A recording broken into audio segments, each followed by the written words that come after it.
Good morning everyone, I'm Brunel Chordo Santos, and today's video I'm going to discuss or to present on how to cope up with mental health issue like depression, anxiety, or suicide. What is depression?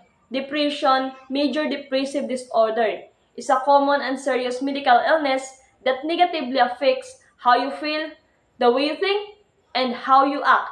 It involves a depressed mood or loss of pleasure or interest in activities for long period of times. Depression is different from regular mood changes, feelings about everyday life.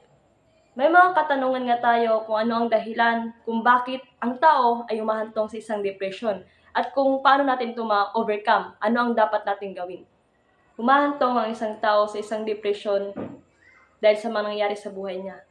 Lalo na kung ikinukulong mo ang sarili mo sa ganong sitwasyon na hindi madali na mararamdaman mo ang kalungkutan at sakit. Narito ang signs and symptoms of depression. Persistent feelings or sadness. Ito yung patuloy na nakakaramdam ka ng kalungkutan.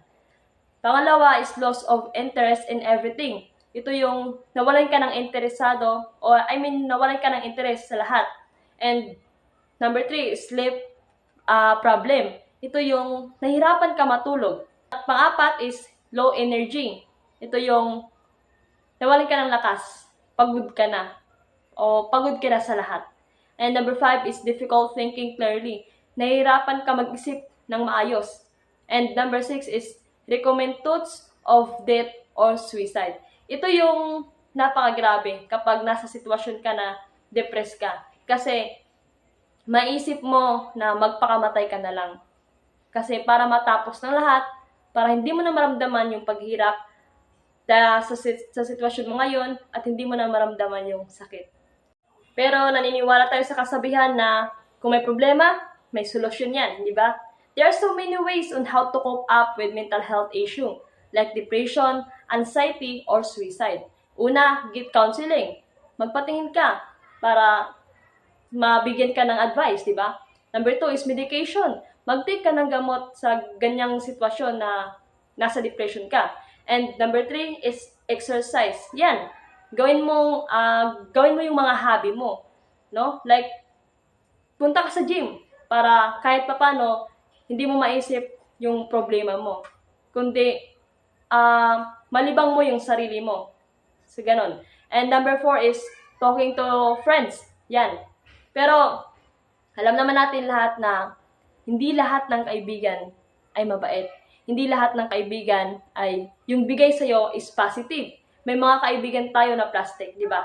May mga kaibigan tayo na bad influence sa atin. Kaya kung ikaw man yung taong na nasa depression ngayon, yun, kausapin mo o makipag-talk ka, makipag-socialize ka sa kaibigan mo na alam mo naman na yung bigay sa'yo is positive. Yung makakatulong sa'yo. Yung makaka-advise sa'yo ng mabuti, makaka-encourage sa'yo. Hindi yung kaibigan na sakit sa ulo.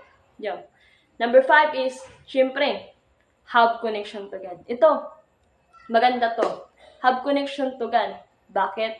Kasi, sa sitwasyon mo ngayon, kung nasa depression ka, alam mo si Lord ang magbibigay sa'yo ng peace of mind.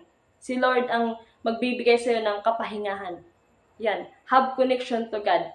Kasi, sa sitwasyon mo na nasa depression ka, kung isa ka mang taong depressed ngayon, alam mo si Lord yung kakampi mo. Si Lord yung sandigan mo. Yan lang po. That's all. Thank you.